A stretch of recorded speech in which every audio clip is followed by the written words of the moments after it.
First opened way back in 1924, but renovated in 2002. There's a look inside venerable Soldier Field in Chicago.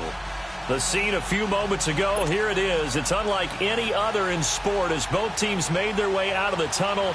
These folks are fired up as their guys are ready to do battle between the Detroit Lions and the Chicago Bears. And they're going to have really good starting field position here as that's taken up close to the 40.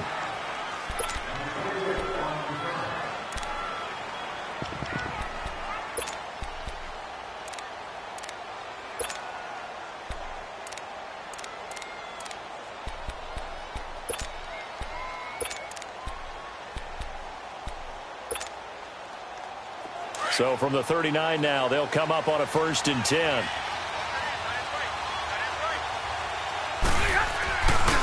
Here's Ronald Jones, first carry for the USC man. And this play will be blown up. He'll lose yardage back at the 38. That's going to go as a loss of a yard, and it'll be 2nd down. I'd say the staff that's up in the booth watching the game, they may want to file that one away. See how fast the free safety closed to make that play? Might want to check into a throw the next time. A loss of a yard there to start out. That leads to a 2nd and 11.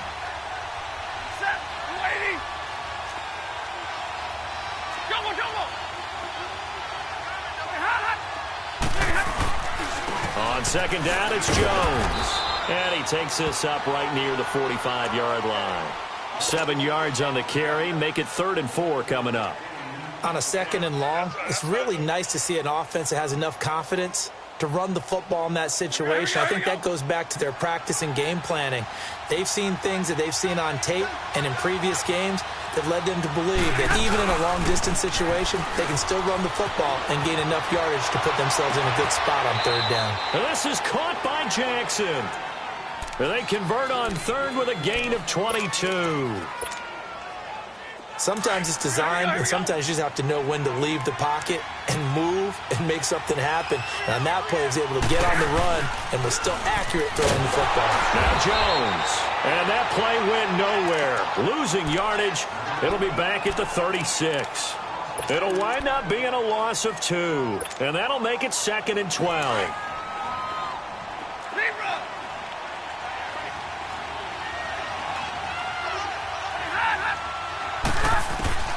A shotgun snap for Stafford. Incomplete, but a penalty flag is down in the backfield. Let's get the call. So apparently some grabbing there in the middle of the O-line. I've often wondered why that doesn't happen more often for guys that play center. Having to snap the ball and then trying to get your hands into the proper position, that's difficult to do. He got caught that time.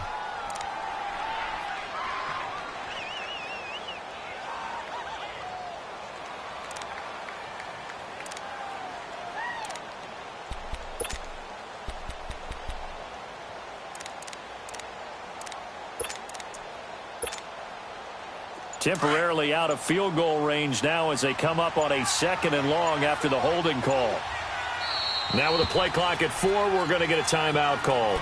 They'll have 2 remaining as we step aside here in this first quarter. So they'll come up after the incompletion for 2nd down. 22!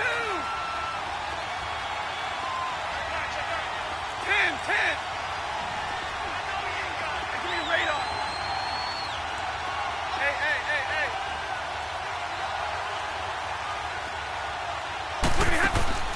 From the gun, here's Stafford. That'll be taken in there by Kenny Golladay. And he goes down, but not before getting this inside the 25. A good pickup there, a 22.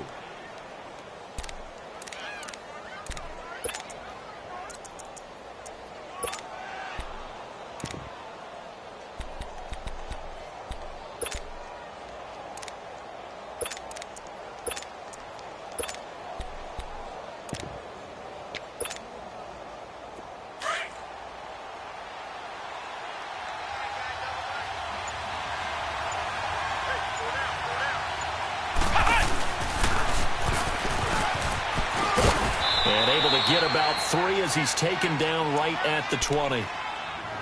Well, so many times we look at a short run and we praise the offense for trying to set the tempo and establish things, but the defensive guys, Hey, they just won the battle there. It wasn't a big run given up. They don't always have to absorb the body blows. Sometimes they dish them out themselves. Now this time he'll look to throw. And incomplete here, so a little razzle-dazzle on that one, but they couldn't hook up, and it's third down. Let's face it, perfection is something we all chase, whether it's playing this game or whatever we do. Hard to attain, but that's what they were searching for as that pass goes incomplete.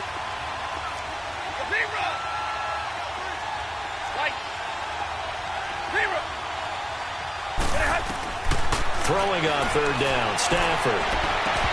And it's incomplete. Took a shot, couldn't connect. Once you get into the red zone and the safeties have less ground to cover, you'd better be quick with your delivery. Not much space to get a ball in there. Yeah, when that field shrinks with those safeties, it's almost like there's a couple extra defenders out there, right? It certainly is. They end up taking up extra space just because there's not enough space for receivers to run through. So a nice opening drive on the road. You get the 3 points. Part of you wonders if that might hurt them later not getting into the end zone. Well, the good thing is, still first quarter, and they didn't come out of it with points. In a sense, they can look at it positively and say, hey, we set the pace in this one. I think that's how they'll go about it.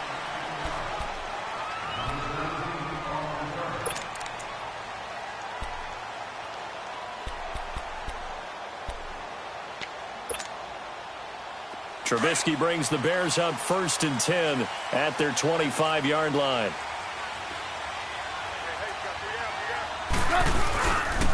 Here's the first carry for Tariq Cohen. And he will lose yardage here back at the 23-yard line. It's a loss of 2 there, bringing up 2nd down. While we know that the identity of this offense is to throw the ball, they've got to run it every so often, if for no other reason than to tamp down the pass rush. They can't let them just tee off and get to their quarterback. So the opening play of the drive goes backwards. Now they'll come up on 2nd and 12. Hey, 18. Now Trubisky to throw on 2nd. He'll leave it for Cohen, complete. And they'll bring him down at the 27-yard line. A gain of 4 on the play, and that's going to bring up a 3rd down. Let's go.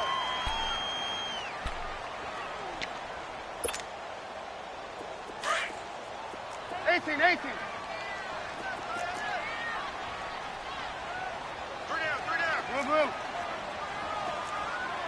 18.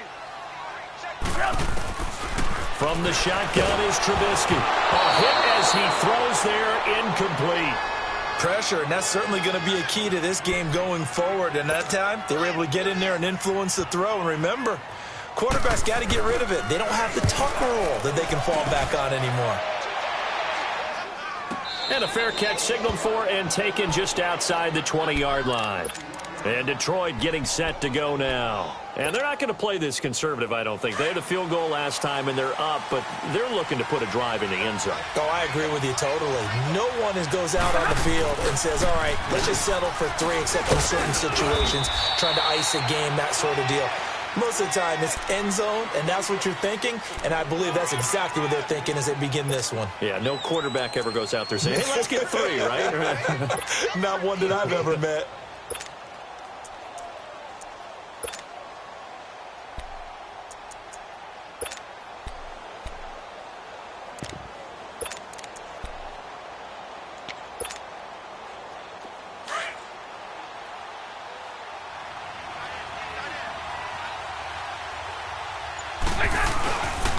The give is to Jones. And that one blown up quickly as he's going to be stopped before he could even get started. That'll be a loss of a yard, and it leads to a 3rd down. On 3rd down, here's Jones. And he's taken down but able to slip across the 35. And they get 10 yards there and convert on 3rd.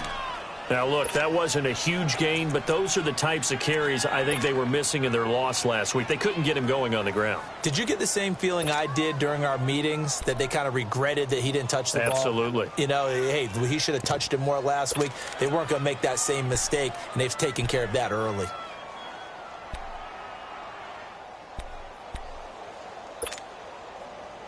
Line of scrimmage, the 37 on 1st and 10.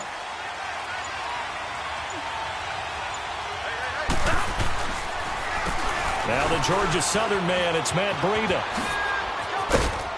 And he'll be taken down at the 46-yard line. It's another 10 yards on that one and another first down.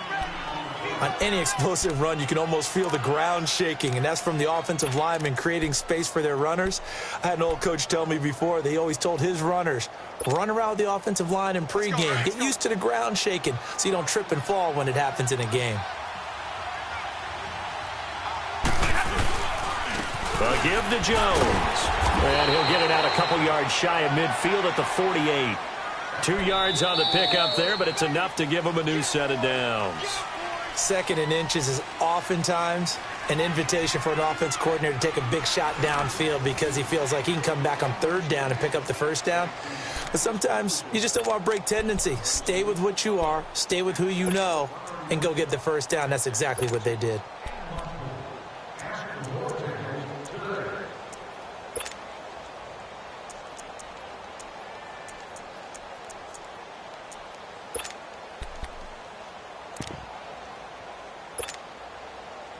Two first downs have them up near midfield now on 1st and 10.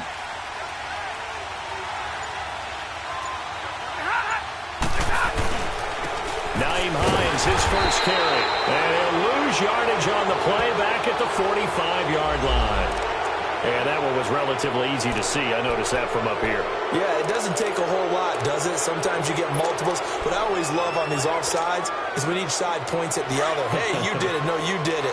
They deciphered that one correctly. Following the penalty, it's 1st and 5, and you got to think offensively, all kinds of options.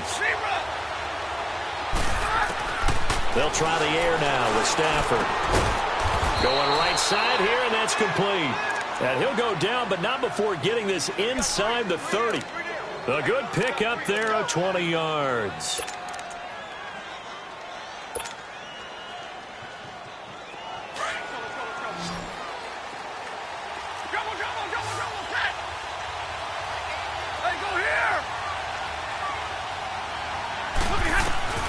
On 1st and 10, Stafford. And finding the tight end, Hooper. And inside the 20 before he's brought down. 11 more on that one and another first down. And when you're playing a quarterback with some experience and some moxie, you enter the danger zone when you decide to blitz him, because if he's able to diagnose as he did on that play, he can hurt you downfield. He reads defenses so well, doesn't he? He really does, and the best part about that play for him, I don't think that was his primary target. I don't think so either. I think he had the read, figured out where the blitz was coming from, and went to a secondary target for a really nice game. Now, meanwhile, a pass that should have been intercepted, but it winds up falling incomplete. I know in every game we do, we talk about momentum. That was a momentum play lost. And now there could be a letdown because they didn't get the interception. Yeah, you could almost hear the collective gasp on the sideline as he could not come up with that football. So now 2nd and 10 after the incompletion on 1st down.